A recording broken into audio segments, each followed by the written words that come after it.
अस्सलाम वालेकुम माय थानो गाइड मसलो मंगनो कोलल सा सब्जेक्ट मना से हुआ केमिस्ट्री सेकंड ईयर चैप्टर दिन सा 5 ता पढ़ो हाइड्रोकार्बन एडिशन टॉपिक है ओरिएंटेशन ऑफ बेंजीन या ना कि असा mono electrophilic substitution reaction of benzene चई सगोंदा ठीक है। तो इने में कुछ देखे थ्योरेटिकल पॉइंट्स है वो मा लिखियो है ए उन खा अलावा देख समझाने वाली गाली उन मता समझा दो था। तो there are mainly 3 positions of benzene ता खबर है बेंजीन नु 3 पोजीशंस होंदियो ने तो यानी बेंजीन नु असा पढ़ी आया है 3 पोजीशंस होंदियो है ठीक है। ये पहिरीं पोजीशन हूंदी आहे असां हुनखे पेरा चवंदा आहियूं, हिते बि पेरा हूंदी आहे, हिते जेको हूंदो आहे उनखे असां अर्थो चवंदा आहियूं, हिते जेका हूंदी आहे असां हुनखे मेटा पोजीशन चवंदा आहियूं ऐं हिते बि सिमिलरली मेटा एंड अर्थो ठीक आहे। इहे पोजीशन्स हूंदियूं आहिनि ऐं इहे 3 पोजीशन्स थी आहिनि ठीक आहे। The first electrophile attach on benzene at any position जेको पहिरियों इलेक्ट्रोफाइल अटैच थिए थो बेंजीन ते ठीक आहे ही बेंजीन आहे हिन ते फर्स्ट इलेक्ट्रोफाइल अटैच थिए थो बेंजीन ते त वो कहिड़ी पोजीशन ते थी सघे थो पर यूजुअली वो किथे थींदो आहे पहिरां पोजीशन ते थींदो आहे पहिरां पोजीशन ते हिकु इलेक्ट्रोफाइल आयो अटैच थी वियो पर जेको सेकंड अर्थ जेको इलेक्ट्रोफाइल ईंदो उहो जेको ईंदो उहो हिन जे मातहत ईंदो जेको फर्स्ट इलेक्ट्रोफाइल आहे जेकॾहिं इहो पहिरां पोजीशन ते आहे त ॿियो पहिरां पोजीशन ते न ईंदो ॿियो के ॿी पोजीशन ते ईंदो जेको हीउ हिनखे ॿुधाईंदो डायरेक्शन में ॾींदो त जेकॾहिं ॿियो इलेक्ट्रोफाइल अचे थो त ॿियो इलेक्ट्रोफाइल हिते अटैच थींदो ठीक आहे। अहिड़ी तरह इहो थींदो वेंदो जेकॾहिं मां हिनखे एक्स जो नालो ॾेई थो छॾियां ॿियो इलेक्ट्रोफाइल आयो इनो हिन जे मातहत थींदो ठीक आहे। हिते बि इहा ॻाल्हि लिखियलु आहे the next electrophile attach on a benzene in the direction of first electrophile which is already attached this effect called monosubstituent of benzene ठीक है। असां इन effect के monosubstituent of benzene था चऊं। monosubstituent of benzene may be orthopeda position or meta position त उहो हिते बि थी सघे थो किथे बि थी सघे थो monosubstituent of benzene ठीक आहे। of any position of electron at ortho position ortho para director increase density of electron at ortho para position हाणे इहे छा आहिनि हाणे ॾिसो हिकिड़ी हीअ आहे जेकॾहिं बेंजीन आहे ठीकु आहे त जेके अर्थोपेरा डायरेक्टर था थियनि हाणे उहे छा था कनि जेकॾहिं अर्थोपेरा डायरेक्टर था थियनि उहे अर्थोपेरा पोजीशन ते ईंदा यानी पेरा पोजीशन ऐं अर्थो पोजीशन त पेरा पोजीशन ते जेकॾहिं आयो त हितां ही डेंसिटी इलेक्ट्रॉन वधाए छॾींदो कीअं वधाए छॾींदो पंहिंजा इलेक्ट्रॉन हिन बेंजीन खे ॾींदो ठीकु आहे त बेंजीन में इलेक्ट्रॉन घणा थींदा पोइ जेको इलेक्ट्रोफाइल अचे थो पोइ इलेक्ट्रोफाइल जेको अचे थो उहो जल्दी ईंदो ऐं जल्दी रिएक्ट कंदो ठीकु आहे ऐं उन खां इलेक्ट्रॉन हासिल कंदो त अहिड़ी तरह हिननि जी छा कराइनि रिएक्टिविटी वधाए छॾींदा आहिनि ठीकु आहे त असां रिएक्टिविटी जेके वधाइनि था असां हुनखे एक्टिवेटर था चऊं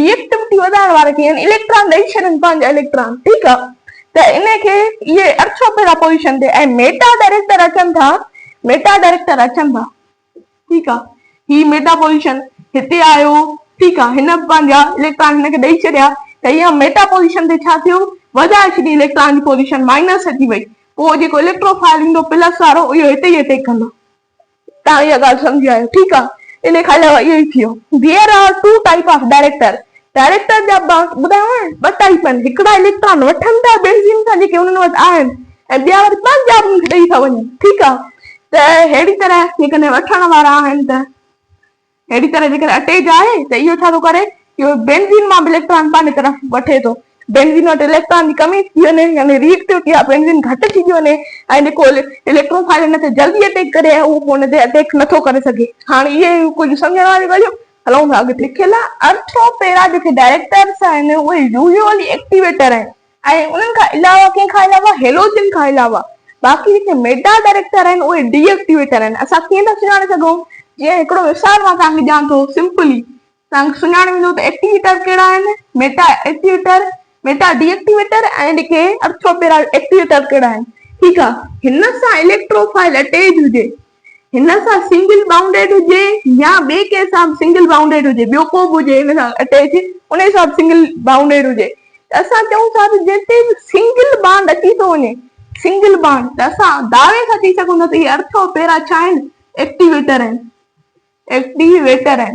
पर हिते बि कंडीशन हिकिड़ी ॾेई वियो आहे हिन जो ख़्यालु करिणो आहे हेलोजन खां अलावा ठीकु आहे ऐं जेकॾहिं मां चवां थो त हिकिड़ी बेंजीन आहे उन ते इलेक्ट्रोफाइल अटैच आहे ठीकु आहे पर उहो उन खां छा आहे डबल बांड में आहे ठीकु आहे डबल बांड में आहे या उहो ई ही जेको आहे इलेक्ट्रोफाइल ॿिए कंहिंसां डबल बाउंडेड में हुजे, डबल बॉन्ड में हुजे त असां उते दावे सां चई सघूं था त इहे छा आहिनि, इहे मेटा डायरेक्टर आहिनि, मेटा डीएक्टिवेटर, डीएक्टिवेटर एक्टिवेटर।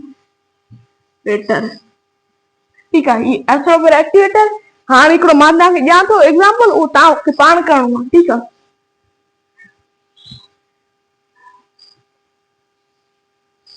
ही जेको आहे ही मूंखे तव्हां कमेंट्स में ॿुधाए ॾियो जेकॾहिं तव्हां सम्झी विया आहियो त।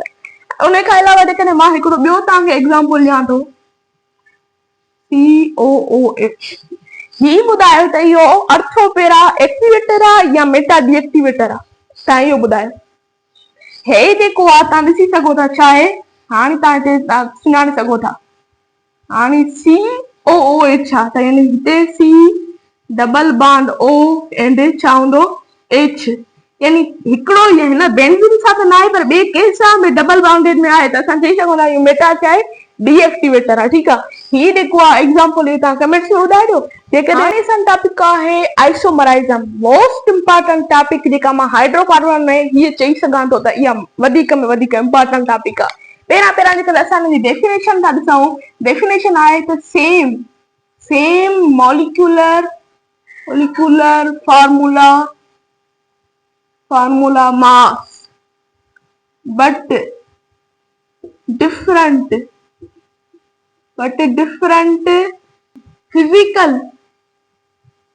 physical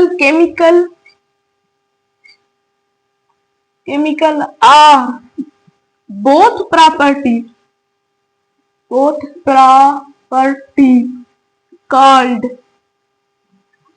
isomerism। चए थो त जेको उन हिकु छा हुजे, same molecular mass formula mass हुजे। ठीकु आहे, पर फिजिकल या केमिकल प्रॉपर्टीज या ॿई उहे जेके हुजनि उहे छा हुजनि, चेंज हुजनि, डिफरेंट हुजनि त असां चवंदासीं आइसोमराइज़म आहे। ठीकु आहे, हाणे आइसोमराइज़म खे ॿिनि क्लासनि में क्लासिफाई कयो वियो आहे। आइसोमराइज़म खे हिकिड़ा स्ट्रक्चरल आइसोमराइज़म, ॿिया जेके आहिनि उहे आहिनि स्टीरियो आइसोमराइज़म। ठीकु आहे, हाणे स्ट्रक्चरल छा आहिनि, स्टीरियो छा आहिनि, इहो असां डिस्कस कंदासीं, पर वरी स्ट्रक्चरल खे फर्दर क्लासिफाई कयो वियो आहे। ठीकु आहे, फर्दर क्लासिफाई कयो वियो आहे। पहिरियों जेको हिनखे क्लासिफाई कयो वियो आहे उहो आहे चेन आइसोमराइज़म। चेन यानी असां हिनखे स्केलेटल बि चवंदा आहियूं, स्केलेटल। ठीकु आहे, ॿिए नंबर ते हिनखे कयो वियो आहे पोलिशन आइसोमराइज़म। उन खां अलावा हिनखे कयो वियो आहे फंक्शनल ग्रुप आइसोमराइज़म। उन खां अलावा हिनखे कयो वियो आहे मेटामराइज़म। उन खां अलावा हिनखे कयो वियो आहे टोटामराइज़म। ठीकु आहे, टोटामराइज़म जेको असांजे सिलेबस में न आहे, असांजे सिलेबस में न आहे, पर ही बि इम्पोर्टेंट आहे, हिनखे पढ़ी वठंदासीं। ठीकु आहे, हाणे स्टीरियो खे डिफाइन हिनखे कंहिं क्लासिफाई में न कयो वियो आहे, सिर्फ़ु हे स्टीरियो आहिनि। ठीकु आहे, हाणे पहिरियों असां पढ़ूं था त स्ट्रक्चरल आइसोमराइज़म छा आहे। ठीकु आहे, स्ट्रक्चरल जी जेकॾहिं मां डेफिनेशन ॾिसां थो त हिनखे क्लियर करे,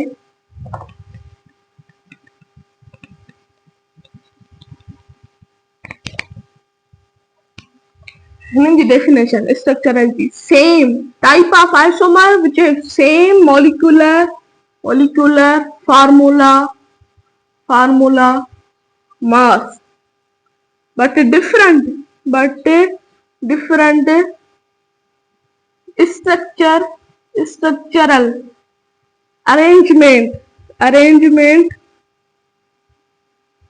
of atom is called structural isomerism। ठीकु आहे, त जेकॾहिं मां तव्हांखे हिकिड़ो मिसाल ॾियां, बेंज़ीन में हिन जो मिसाल थींदो। ठीकु आहे, त हीअ आहे NO2 ऐं हिते जेको आहे उहो आहे CH3। ऐं जेकॾहिं हे ई मां मिसाल ॿियो लिखां CH3NO2, हाणे इन में ॿियो कुझु फ़र्क़ु न आहे, मॉलिक्यूलर मास साॻियो आहे, NO2 आहे, हिते बि CH3, हिते बि NO2, हिते बि CH3, पर छा आहे पोजीशन डिफरेंट थी वई, स्ट्रक्चरल अरेंजमेंट जेका आहे उहा डिफरेंट थी वई, त असां चई सघूं था त इहो स्ट्रक्चरल आइसोमराइज़म जो ई मिसाल थी सघे थो। उन खां अलावा असांजो जेको ॿियो आहे चेन आइसोमराइज़म असां उहो पढ़ूं था। हाणे आहे चेन आइसोमराइज़म। जेकॾहिं असां हिन जी डेफिनेशन ॾिसूं था त ही छा आहे? Type of isomerism which have same molecular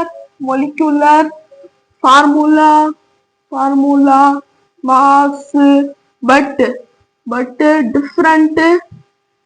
different छा हुजे? Basic chain but different basic chain या स्केलेटल, या असां हिनखे स्केलेटल बि चवंदा आहियूं, स्केलेटल। ठीकु आहे, बेसिक चेन में डिफरेंस हुजे। ठीकु आहे, जेकॾहिं मां तव्हांखे हिकिड़ो मिसाल ॾियां, CH3 CH2 CH3, हीअ आहे एन ब्यूटेन। ठीकु आहे, एन ब्यूटेन नॉर्मल ब्यूटेन। ठीकु आहे, ऐं जेकॾहिं मां हिते लिखां CH3 CH3 त CH3 सॉरी। ठीकु आहे, त मां हिते लिखी सघां थो त हीअ थी वई आइसोब्यूटेन। ठीकु आहे, त आइसोब्यूटेन। हाणे तव्हां ॾिसी सघो था बेसिक चेन में हिन में घणा आहिनि? 4 कार्बन आहिनि, पर हिते घणा थी विया? 3 कार्बन थी विया। हाणे तव्हां ॾिसी सघो था मॉलिक्यूलर फॉर्मूला मां सेम ई आहे। कीअं सेम आहे? त ॿिन्ही जो तव्हां भेटाए सघो था। हिन में कार्बन घणियूं आहिनि? 1 2 3 4 कार्बन घणियूं थियूं? 4 कार्बन थियूं। हिन में बि तव्हां ॾिसी सघो था 1 2 3 and 4। ठीकु आहे, हाइड्रोजन काउंट कयो, 3 and 2 5 5 and 2 7 7 and 3 10 थी वियूं, हाइड्रोजन 10 थी वियूं। ठीकु आहे, त हिते काउंट कयो 3 ऐं 1 4 4 ऐं 3 7 7 ऐं 3 10, हिते बि हाइड्रोजन घणियूं थी वियूं? 10 थी वियूं, C4H10। हिन में को बि मॉलिक्यूलर फार्मूला मां तब्दीली न आहे, पर तब्दीली छा में आहे? सिर्फ़ु बेसिक चेन में आहे। हिते बेसिक चेन कार्बन ते मुश्तमिल आहे ऐं हिते 3 कार्बन ते मुश्तमिल आहे, त इहो असां चवंदासीं चेन आइसोमराइज़म आहे। त हाणे असांखे ख़बर थी पए फॉर अल्केन जे लाइ त कंहिं बि अल्केन जे मेंबर जा केतिरा आइसोमराइज़म थी सघंदा। जीअं एन ब्यूटेन आहे, 4 कार्बन वारो आहे, त इन जा असांखे ख़बर थी पए त केतिरा आइसोमराइज़म करे सघनि था। त इन जे लाइ हिकिड़ी तव्हां टेबल यादि करे सघो था त जेके C1 खां वठी C4 C3 ताईं आहिनि, उन जा 0 आइसोमराइज़म हूंदा। ठीकु आहे, त C4 जा हूंदा उहे हूंदा 2, C5 जा हूंदा उहे हूंदा 3, C6 जा जेके हूंदा उहे हूंदा 5, C7 जा जेके हूंदा उहे हूंदा 9 ऐं C8 जा जेके हूंदा उहे हूंदा 18, C9 जा जेके हूंदा उहे हूंदा 35, C10 जा जेके हूंदा उहे हूंदा 75 आइसोमराइज़म। हाणे जेकॾहिं मां हिकिड़ो ॿियो मिसाल खणां थो एन पेंटेन जो, CH3 CH2 CH2 CH2 CH3 1 2 3 4 5, त इहो थियो एन पेंटेन। हाणे पेंटेन में घणा कार्बन थी विया आहिनि? 5 कार्बन। हाणे असां ॾिसी सघूं था 5 कार्बन जा 3 थी सघंदा आइसोमराइज़म। हाणे 3 कीअं? हाणे ॾिसो, हाणे पहिरां आइसोमराइज़म CH3 CH and CH3 CH2 CH3। हाणे इनजो थी वियो आइसोपेंटेन। ठीकु आहे, हाणे वरी ॾिसो CH3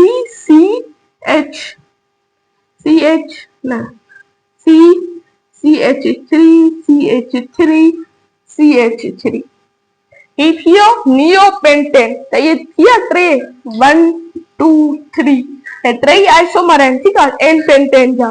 त इहो ई आहे चेन आइसोमराइज़म। ठीकु आहे, हाणे असां था पढ़ूं पोज़ीशन आइसोमराइज़म। टॉपिक आहे पोज़ीशन आइसोमराइज़म। जेकॾहिं असां डेफिनेशन ॾिसूं था त टाइप ऑफ आइसोमर विच इज सेम molecular formula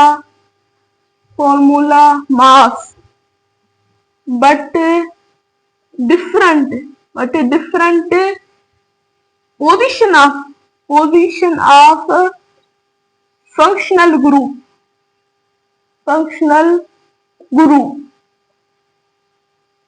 अहिड़ो टाइप आइसोमराइज़म जो जंहिंमें मॉलिक्यूलर मास त जेको मॉलिक्यूलर फार्मूला मास आहे उहो त सेम हुजे, पर फंक्शनल ग्रुप जी पोज़ीशन डिफरेंट हुजे, त असां उनखे पोज़ीशन आइसोमराइज़म चवंदासीं।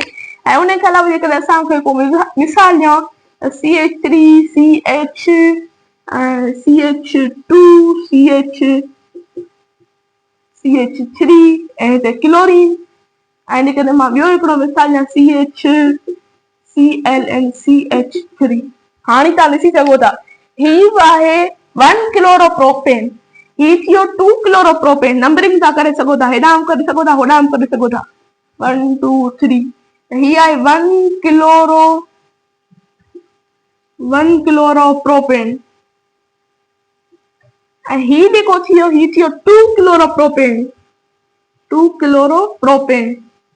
त हाणे मॉलिक्यूलर फार्मूला मास त सेम ई आहे, हिते बि 3 कार्बन हिते बि 3 कार्बन, हिते बि जेके हाइड्रोजन आहिनि उहे 3 3 6 हिकु 7 ऐं हिते बि जेके आहिनि उहे हिते 7 ई आहिनि। ठीकु आहे। ऐं उन खां अलावा बसि हिते फ़र्क़ु जेको इहो छा आहे, फ़र्क़ु इहो ई आहे त क्लोरीन जो फ़र्क़ु आहे, यानी फंक्शनल ग्रुप छा थियो, तब्दील थी वियो। त इहो आहे पोज़ीशन आइसोमराइज़म। ऐं जेकॾहिं अल्कीन जेकॾहिं असां ॾिसूं था फॉर अल्कीन जे लाइ, इन में डबल बॉन्ड जी पोज़ीशन छा थी वेंदी आहे, चेंज थी वेंदी आहे। CH2 डबल बॉन्ड CH, त इहो थी वेंदो CH3 CH2 CH3। ठीकु आहे। अहिड़ी तरह थी सघे थो, या तव्हां अहिड़ी तरह बि लिखी सघो था CH3 CH double bond CH2 and CH3।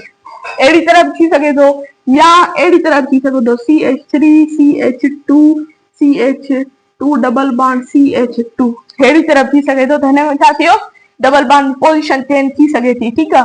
त इहो थियो पोज़ीशन आइसोमराइज़म। ठीकु आहे। हाणे था लहो अॻिते।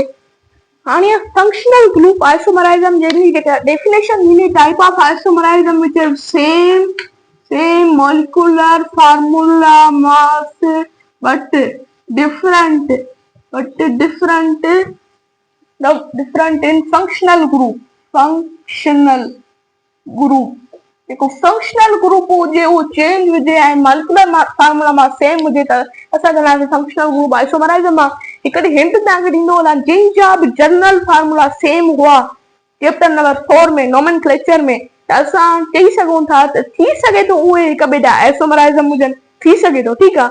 त जेकॾहिं मां ॾिसां थी एप्लीकेबल कंहिंजे लाइ आहे, हिकिड़ो ईथर जे लाइ एप्लीकेबल आहे ऐं उन खां अलावा अल्कोहल जे लाइ एप्लीकेबल आहे, अल्कोहल जे लाइ। ठीकु आहे। इहो ॿिनि जे लाइ हिकिड़ो, ऐं उन खां अलावा ॿियो आहे अल्डीहाइड जे लाइ ऐं उन खां अलावा कीटोन जे लाइ। ठीकु आहे। इन ॿिनि जे लाइ ऐं उन खां अलावा कार्बो ऑक्सिलिक एसिड जे लाइ आहे एप्लीकेबल, ऐं उन खां अलावा ईस्टर जे लाइ बि आहे। हाणे असां हिन कुझु मिसाल ॾिसंदासीं त असांखे ख़बर पइजी ईथर जी मिसाल मां लिखां CH3O and CH3 ऐं अल्कोहल जो मिसाल लिखां CH3 CH2 and OH। हाणे असां ॾिसी सघूं था त हिननि जे मॉलिक्यूलर फार्मूला मां ॾिसूं त हिते 2 कार्बन थी विया हिननि ॿिन्ही में छा थी वियो, 2 कार्बन। हाइड्रोजन ॾिसी सघां थो 6 कार्बन हिन में आहिनि ऐं 3 ॿ 5 हिकु 6 कार्बन ऐं 1 ऑक्सीजन। ठीकु आहे। मॉलिक्यूलर फार्मूला मां सेम आहे, पर छा आहे फंक्शनल ग्रुप मुख़्तलिफ़ आहिनि, हिते मट आहे हिते मट आहे। ठीकु आहे। हाणे अल्डीहाइड कीटोन जेको मिसाल थींदो उहो थींदो CH3 C double bond O and CH3 ऐं जेको कीटोन जो मिसाल थींदो उहो थींदो CH3 CH2 C double bond O and H। हाणे जेकॾहिं मां मॉलिक्यूलर फार्मूला मां ॾिसां त 1 2 3 कार्बन 3 हिन में बि 3। ठीकु आहे। हाइड्रोजन 3 ॿ 5 ऐं हिकु 6 ऐं 3 3 6 त हाइड्रोजन बि 6। त मॉलिक्यूलर फार्मूला में सेम, पर छा आहे डिफरेंट, फंक्शनल ग्रुप में डिफरेंस आहे। ठीकु आहे। कार्बो ऑक्सिलिक एसिड जो जेकॾहिं मां मिसाल थो ॾिसां त HC double bond O and O CH3। ठीकु आहे। ईस्टर जो मिसाल थींदो उहो थींदो CH3 C double bond O and OH। ठीकु आहे। हाणे जेकॾहिं मां ॿिन्ही जो मॉलिक्यूलर फार्मूला मां ॾिसां त 1 कार्बन 2 कार्बन हिन में बि 1 कार्बन 2 कार्बन यानी कार्बन 2 थी विया ॿिन्ही में। ठीकु आहे। हाइड्रोजन 3 हिते 1 हिते 4 हाइड्रोजन थी विया, हिन में 3 हिते ऐं हिते 1 हिते त 4 हाइड्रोजन थी विया, हाइड्रोजन 4 ऑक्सीजन 2 ऑक्सीजन हिते 2 ऑक्सीजन हिते त ऑक्सीजन 2 थी विया। त मॉलिक्यूलर फार्मूला त सेम आहे, पर छा आहे डिफरेंट फंक्शनल ग्रुप में आहे, त असां चवंदासीं फंक्शनल ग्रुप आइसोमराइज़म आहे। हाणे था ॾिसूं मेटामेरिज़म। जेको मेटामेरिज़म हाणे आहे मेटामेरिज़म, जेकॾहिं मां ॾिसां त मेटामेरिज़म जी डेफिनेशन उहा आहे type of isomerism which is same molecular formula mass। हिनजो जेको मॉलिक्यूलर फार्मूला मास हूंदो उहो त सेम हूंदो, बट डिफरेंट इन फ़र्क़ु छा में हूंदो, इन रेडिकल। जेको रेडिकल आहे उन में डिफरेंस हुजे त असां चवंदासीं मेटामेरिज़म आहे। जेकॾहिं मां तव्हांखे हिकिड़ो मिसाल ॾियां त हिकिड़ो आहे CH3 CH2O CH2 CH3। ठीकु आहे। हिन में बि हिते छा आहिनि, हिते बि 2 आहिनि। हिते हिन साइड बि 2 आहिनि, राइट हैंड साइड ऐं लेफ्ट हैंड साइड, ठीकु आहे। पोइ छा थो थिए, कंप्लीट चेंज अचे, ठीकु आहे। CH3 OCH2 CH2 CH3 हिन पासे थी विया 3 ऐं हिन पासे थी वियो 1।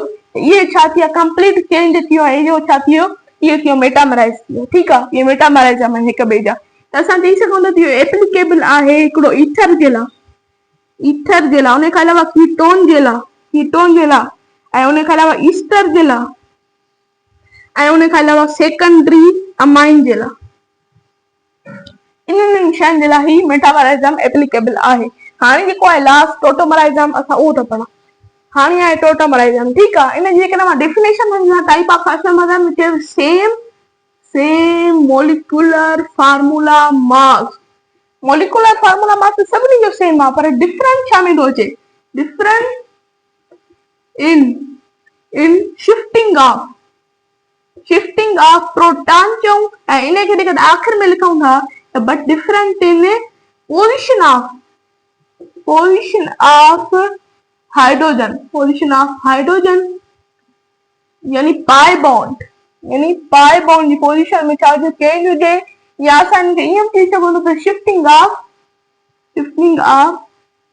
प्रोटॉन, ठीकु आहे। हाणे टोटोमराइज़म जेको आहे उहो किथे किथे पॉसिबल आहे, जिते बि अल्फा हाइड्रोजन प्रेजेंट आहे, अल्फा हाइड्रोजन, उते उते टोटोमराइज़म पॉसिबल आहे। त अल्फा हाइड्रोजन छा आहे, इहो मोर एसिडिक आहे, ठीकु आहे, त इन करे पॉसिबल थिए थो। उन खां अलावा जेकॾहिं मां हिते मिसाल लिखां थो CH3CHH, ठीकु आहे, C double bond O and H अहिड़ी तरह आहे, ठीकु आहे। त उन खां अलावा हाणे छा थो थिए, हीउ जेको डबल बॉन्ड आहे इहो हिते थो शिफ्ट थिए, हाइड्रोजन जेका आहे उहा एॾे थी शिफ्ट थिए। त हाणे इहो कीअं थो थी वञे, तव्हां थोरो ॾिसिजो त CH3CH ऐं हाणे इहो डबल बॉन्ड हिते शिफ्ट थी वियो, C एंड मथां HH, त हिते लिखी सघो था त CH2, ठीकु आहे। इहो थी वियो टोटोमराइज़म, ठीकु आहे। जेकॾहिं मां हिकिड़ो ॿियो मिसाल लिखां थो CHH, ठीकु आहे, त ही ॿी आहे C, इन जो N ऐं H, ठीकु आहे। हाणे तव्हां इहो कीअं कंदव, हाणे हिते छा थींदो, हिते डबल बॉन्ड हिते शिफ्ट थींदो, H या हेॾे शिफ्ट थी वेंदी, त इहो कीअं थी वेंदो, थोरो ॾिसो, इहो थींदो CH2 डबल बॉन्ड C ऐं डबल बॉन्ड NH2, ठीकु आहे, NH2, ऐं ही मथे थी वेंदो OH, ठीकु आहे, मथे OH, C एंड अहिड़ी तरह थी वेंदो, ठीकु आहे। ऐं ही थींदो NH2, त अहिड़ी तरह थींदो टोटोमराइज़म, ठीकु आहे। इहे थी आइसोमराइज़म जा टाइप्स। ऐं उन खां अलावा आइसोमराइज़म जो ॿियो हिकिड़ो टाइप में जेको क्लासिफाई कयो वियो स्टीरियो आइसोमराइज़म, उन खे असां हिन लेक्चर में कवर करे था वठूं। हाणे स्टीरियो आइसोमराइज़म जेकॾहिं मां हिन जी डेफिनेशन ॾिसां थो त इन में आहे the type of isomerism which has same molecular formula mass and same structural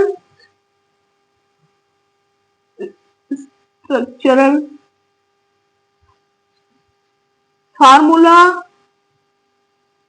mass but different, पर हिन में छा हुजे, different in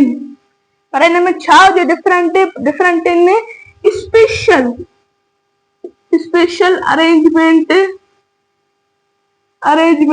of atom in three dimensional,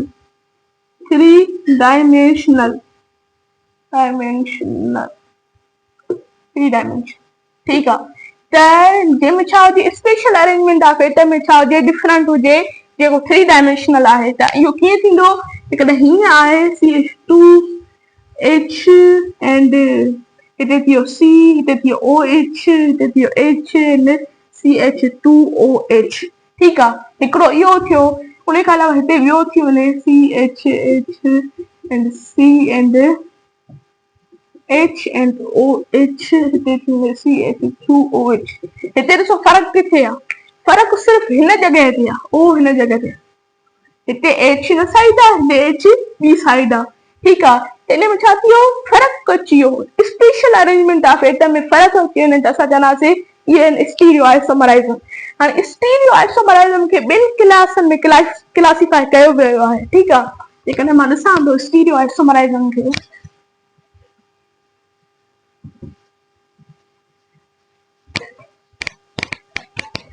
हिकिड़ो इनखे कयो वियो क्लासिफाई ॿिनि क्लासनि में, हिकिड़ो आहिनि कन्फर्मेशनल आइसोमराइज़म, ॿिया आहिनि कन्फिगरेशनल आइसोमराइज़म। हाणे जेके कन्फर्मेशनल आइसोमराइज़म आहिनि उहे छा आहिनि, इहे सेपरेटेबल आहिनि, पर ही जेके आहिनि ही कन्फिगरेशनल ही नॉन सेपरेटेबल आहिनि, सेपरेटेबल। हिननि जो जेको ज़िक्र आहे असांजे सिंध टेक्स्ट जे अंदरि मौजूदु न आहे, पर हिननि जो ख़ासि तमामु घणो जेको आहे डिस्कस मौजूदु आहे, छाकाणि त असां हिननि खे ई पोइ घणो पढ़ंदासीं, ठीकु आहे। पर हिननि खे ॿिनि क्लासनि में क्लासिफाई कयो वियो आहे। हिकिड़ो हिनखे कयो वियो आहे इनानशियोमर्स में, इनानशियोमर, ऐं ॿियो कयो आहे डायस्टीरियोमर में। हाणे इनानशियोमर छा आहिनि, इहे मिरर इमेजिस आहिनि, mirror images of one another, पर जेके डायस्टीरियोमर आहिनि उहे नॉन मिरर इमेजिस आहिनि, ठीकु आहे। हाणे जेके इनानशियोमर्स आहिनि उन्हनि में ऑप्टिकल जेको आइसोमराइज़म अची सघे थो, पर जेको आहे हिन में बि अची सघे थो, डायस्टीरियोमर में ऑप्टिकल अची सघे थो, पर जेको ज्योमेट्रिकल आइसोमराइज़म आहे उहो सिर्फ़ु किथे ईंदो, उहो ईंदो डायस्टीरियोमर में, यानी ज्योमेट्रिकल, ठीकु आहे, ज्योमेट्रिकल। हाणे ज्योमेट्रिकल छा आहे इनखे डिस्कस कयूं था, पर इनानशियोमर ऐं डायस्टीरियोमर खे डिस्कस करे था वठूं त इहे छा आहिनि, मिरर इमेजिस आहिनि। मिरर इमेजिस कीअं हूंदा, जीअं मां तव्हांखे हींअर ठाहे ॾेखारिया हा त कीअं हूंदा आहिनि, इहे हिन तरह जा हूंदा आहिनि, OH and H and CH2OH, ठीकु आहे।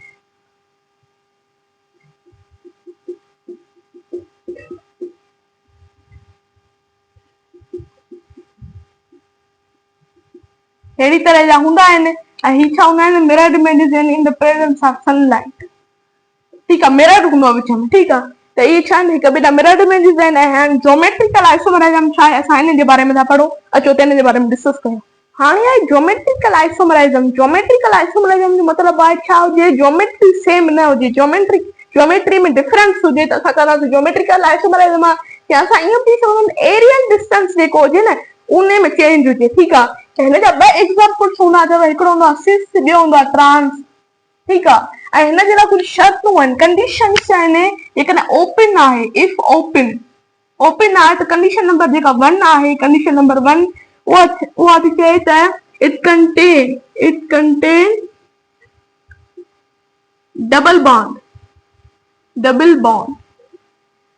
हिनखे डबल बॉन्ड कंटेन कंदो आहे, ठीकु आहे। कंडीशन नंबर 2 इहा थी चए त every carbon, all carbon attach different and different तो चाहे इते थोरो ध्यान रखिजो, different atom or group of atom, ठीकु आहे। ऐं उन खां अलावा कंडीशन नंबर 3 जेका थी अचे, कंडीशन नंबर 3 उहा आहे जेको एरियल डिस्टेंस आहे, aerial distance not same, aerial distance same न हुजणु घुरिजे, ठीकु आहे। इहे कंडीशन्स तव्हांखे पंहिंजे दिमाग़ में रखणियूं आहिनि, ठीकु आहे। जेकॾहिं अहिड़ी तरह हुजे C double bond CH3 and H, हिते आहे H, हिते आहे CH3। हाणे तव्हां ॾिसजो, हाणे जेके आहिनि ही आहिनि छा, ही सेम आहिनि हितां वारा, त असां इहे चई सघूं था इहे ट्रांस में था अचनि, ठीकु आहे। ऐं जेकॾहिं अहिड़ी तरह जेकॾहिं हुजे C डबल बॉन्ड C, हिते CH3, हेॾां CH3, हिते H, हिते H, हाणे तव्हां ॾिसी सघो था ही जेके था अचनि ही सेम था अचनि त इहे सिस में था अचनि। ठीकु आहे, ईअं हूंदा अथव सिस ट्रांस। जेकॾहिं मां तव्हांखे हिकिड़ो ॿियो मिसाल थो ॾियां, मिसाल आहे CH3 एंड H त ही ट्रांस आहे या सिस आहे? त तव्हां चवंदव ही पॉसिबल न आहे छो त ही सेम था अची वञनि, पर शर्त छा आहे, डिफरेंट एटम और ग्रुप ऑफ एटम हुजनि। ठीकु आहे, कार्बन सां बाउंडेड। ठीकु आहे, जेकॾहिं मां ॿिया मिसाल ॾिसां थो हिन खे क्लियर करण खां पोइ,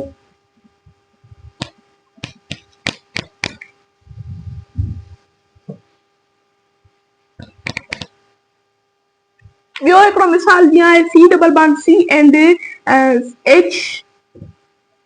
CH3 एंड H, हिते हुजे H एंड हुजे Cl, त हिन जो मिसाल हिन जो छा थींदो? हे सिस आहे ट्रांस आहे, त तव्हां चवंदव ही ट्रांस आहे, ट्रांस। ठीकु आहे, ऐं जेकॾहिं हिननि जा ॿिया जेके मिसाल हूंदा आहिनि अहिड़ी तरह साइकिल में हूंदा अथव। ठीकु आहे, त ही साइकिल में हूंदो। ठीकु आहे, H ऐं ही जेको हूंदो उहो हूंदो CH3 ऐं ही जेको हूंदो हिते हूंदो H ऐं हिते जेको हूंदो ही हूंदो CH3।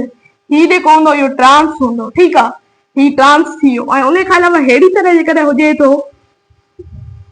CH3 ऐं हिते बि CH3 ऐं हिते H, हिते बि H, त तव्हां दावे सां चई सघो था इहे छा आहिनि? सिस आहिनि। ठीकु आहे, अॼु जे लेक्चर में एतिरो ई। असां कंप्लीट आइसोमराइज़म कईसीं ऐं उन खां अलावा जेको मोनो सब्स्टिट्यूएंट ऑफ बेंज़ीन हो उनखे कंप्लीट कयोसीं। जेकॾहिं मुंहिंजो तव्हांखे लेक्चर पसंदि आए त या इन मां तव्हांखे इंफॉर्मेशन खोड़ सारी मिली हूंदी त तव्हां ज़रूरु मुंहिंजे लेक्चर खे लाइक कंदव ऐं मुंहिंजे चैनल खे सब्सक्राइब कंदव। अल्लाह।